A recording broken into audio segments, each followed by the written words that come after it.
공업 수학이라고 하면 그 일렉트리컬 엔지니어링에 어떻게 적용이 되는지를 잘 몰라요. 예, 기본적으로 잘 몰라. 그리고 이제 제가 IMF가 터지던 그 시점 98년도에 유학을 갑니다. 예. 과는 이제 컴퓨터 관련 학과로 전과를 해요. 예, 전과를 하는데 이게 되게 재밌는 게 뭐냐면 저는 과는 물리학과 졸업이잖아요. 근데 사실 전과를 하는데 그 대학원을 물리학과에서 컴퓨터공학과로 전과를 하는데 뭐 추가로 들어야 되는 과목들이 있겠죠, 그죠? 근데 저는 한 과목만 추가로 들었습니다. 예. 그 나머지는 다행히도 제가 학부를 다니면서 제가 물리학과임에도 불구하고 전자과 과목도 듣고 그 다음에 컴퓨터공학과 과목도 듣고 그리고 수학과 수치 해석 같은 거는 이제 스윙이 가능하죠. 그러니까 한국에서야 수학과냐 아니냐를 따질지 모르겠지만 외국 같은 경우에는 그냥 수치 해석 뉴머리컬 아날리시스면은 그냥 뉴머리컬 아날리시스라고. 그리고 엔지니어링 공학 쪽에서 공대 쪽에서 많이 하니까 그런 과목들이 다 그런 과목들을 다 인정을 받았어요. 그렇게 인정을 받아서 그 과목들을 더 들을 필요가 없었죠. 그리고 제가 컴퓨터공학과로 갑니다. 예. 컴퓨터공학과를 가서 처음 제가 들었던 수업이 뭐냐 하면 그 Discrete Mathematics예요. 그러니까 이산수, 한국말로 치면 이산수학이죠.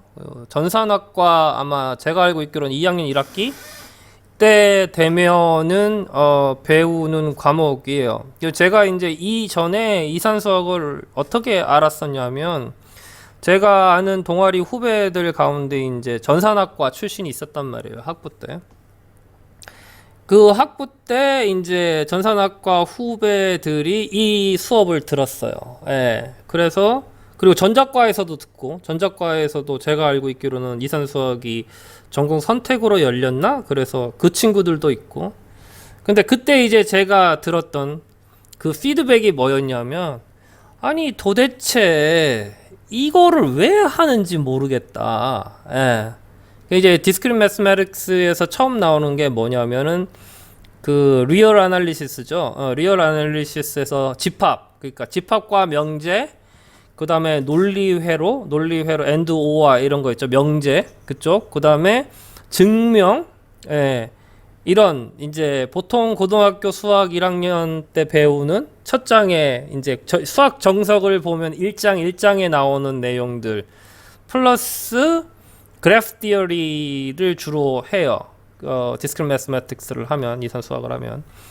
근데 그게 이제 기초거든요. 베이직이기 때문에 예. 그렇게 들어요. 그리고 대학원 때도 그렇게 듣고.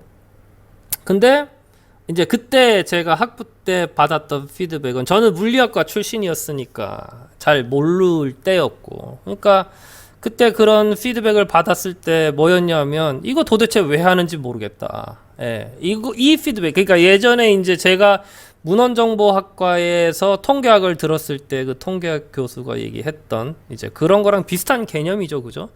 도대체 왜 그걸 듣는지 모르겠다.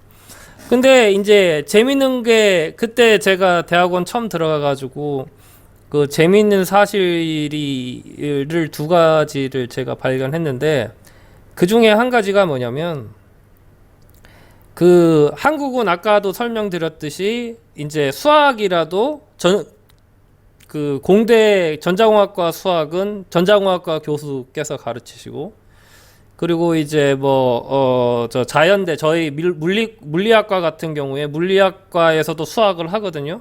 굉장히 많이 다르죠. 그 수학은 누가 하냐면 물리과 교수가 가르쳐요. 그러니까 같은 수학이고 같은 걸 배워도 사실 조금 다르기도 하고 그리고 이제 그거여도 그걸 가르치는 사람은 해당 학과 교수가 가르쳐요. 근데 미국은 아니에요. 예, 아니라는 게 이산 수학, 디스크릿 매스매틱스를 한국에서는 컴퓨터 사이언스, 전산학과 교수가 이산 수학을 가르쳤지만 미국에서는 수학과 교수가 가르칩니다. 그리고 제가 이산 수학을 처음 들었을 때 바로 수학과 교수께서 가르치는 그 강의를 들었어요. 근데 이게 되게 재밌는 게 뭐냐면 그 학부에서 이제 제가 수치 해석을 들었다고 말씀을 드렸잖아요. 수치 해석을 가르치시는 분이 그냥 말 그대로 수치 해석만 가르치는 거예요. 이게 어떤 식으로 응용이 되고 어떤 공학에 쓰이고 이런 거에 대해서 전혀 안 가르치신 거예요. 그러니까 안 가르칠 수밖에 없는 이유가 뭐냐면 그걸 이런 표현을 쓰면 그렇지만 잘 몰라요. 비슷한 개념이에요. 비슷한 개념이라는 게 공업수학을 수학과 교수가 가르칠 수 없는 거랑 비슷한 개념인 거예요. 한국은 그랬어. 그리고 그게 제가 이제 대학을 군대까지 해가지고 한 6, 7년 이상을 다녔는데 그게 당연한 거라고 생각을 했고 그래서 내가 소속이 물리학과면 수학도 물리학과 교수한테 배우고 내가 소속이 전자공학과면은 그런 그 수학과 과목도 전자공학과 교수한테 배우는 게 당연한 건 줄 알았어요. 그리고 이런 거죠. 그죠? 만약에 예를 들어 가지고 그 공대 수학을 어쩔 수 없이 시간 안 맞아 가지고 들으면 이제 학점 까는 거 학점 이제 베이스로 까는 거 각오하고 듣고 뭐 이런 식이 되는데 어쨌든 그랬는데 미국 대학원을 와서 보니까 그게 아닌 거예요. 그래서 제가 칼리큘럼을 다 봤어요. 이제 저는 마스터로 들어왔지만 석사로 들어왔지만 언더의 칼리큘럼도 다 보니까 되게 재밌는 게 그 수학에 해당되는 거는 다 수학과에서 가르쳐요.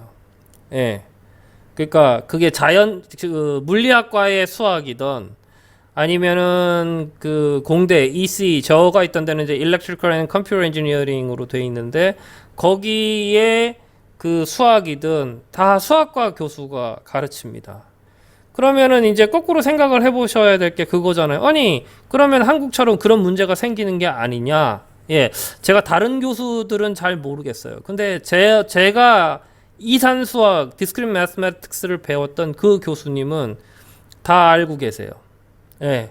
다 알고 있고 그게 컴퓨터 사이언스에서 어떻게 쓰이는지 왜 이 과목이 중요한지를 그냥 이렇게 때문에 이 과목이 중요해 이런 개념이 아니고